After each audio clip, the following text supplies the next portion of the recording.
ಚಿಕ್ಕಬಳ್ಳಾಪುರ ಜಿಲ್ಲೆಯ ಶಿಡ್ಲಘಟ್ಟ ವಿವಿಧ ಕಾಮಗಾರಿಕೆಗಳ ಶಂಕುಸ್ಥಾಪನೆಗೆ ಜಿಲ್ಲಾ ಉಸ್ತುವಾರಿ ಸಚಿವ ಎಂಸಿ ಸುಧಾಕರ್ ಹಾಗೂ ಶಾಸಕ ಬಿಎನ್ ರವಿಕುಮಾರ್ ಚಾಲನೆಯನ್ನ ನೀಡಿದರು. ಒಟ್ಟು 7,57 ರೂಪಾಯಿ ವೆಚ್ಚದಲ್ಲಿ ವಿವಿಧ ಕಾಮಗಾರಿಕೆಗಳಿಗೆ ಶಂಕುಸ್ಥಾಪನೆ ನೆರವೇರಿಸಲಾಯಿತು.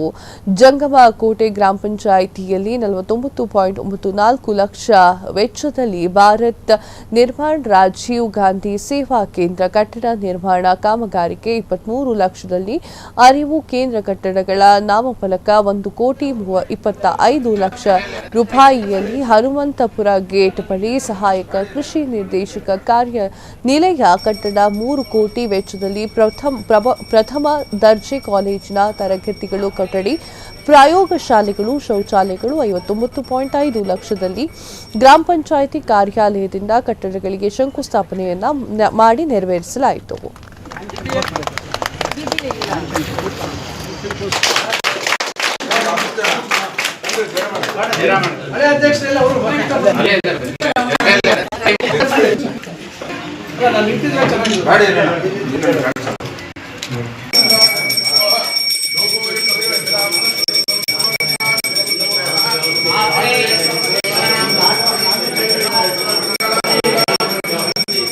ಹಲವಾರು ಕಟ್ಟಡಗಳ ಉದ್ಘಾಟನೆಯನ್ನ ನಾವು ಇವತ್ತು ಪ್ರಾರಂಭ ಮಾಡಿ ನೆರವೇರಿಸಿದ್ದೀವಿ.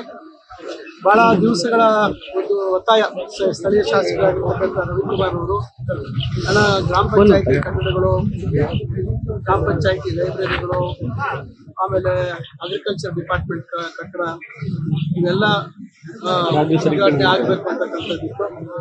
ಕಡೆಗೆ ಹಲವಾರು ಕೆಲಸಗಳ ಒತ್ತಡದಲ್ಲಿ ನಾವು ಮೊನ್ನೆ ಇಲ್ಲ ಇದು ಬೇಗ ಆಗಬೇಕು ಅಂತ ತೀರ್ಮಾನ ಮಾಡಿ ಮತ್ತು ನಮ್ಮ ಪ್ರಥಮ ದರ್ಜೆ ಕಾಲೇಜಿನ 3 ಕೋಟಿ ರೂಪಾಯಿ ಕಾಮಗಾರಿ ಇದೇ ಒಂದ್ಸತಿ ಬಂದು ವೀಕ್ಷಣೆ ಮಾಡಿ ನಾವು ಒಟ್ಟಿಗೆ ವೀಕ್ಷಣೆ ಮಾಡಿ ಬದಲಾವಣೆಯನ್ನು ಹಾಕ್ತೀವಿ. ಮತ್ತಷ್ಟು ಅನುದಾನ ಬೇಕು ಅಂತ ಬೇಡಿಕೆ ಇಟ್ಟಿದ್ದಾರೆ. ಅದು ಕೂಡ ನಾನು ಅವತ್ತೇ ಮಾಡ್ತೀನಿ ಮತ್ತು ಕೆಲವು ಹಳೆ ಏನು ಬಿಲ್ಡಿಂಗ್ ಇದೆ ಅದರ ಕೆಲವು ದುರಸ್ತಿ ಕಾಮಗಾರಿಗಳು ಕೂಡ ಆಗಬೇಕು.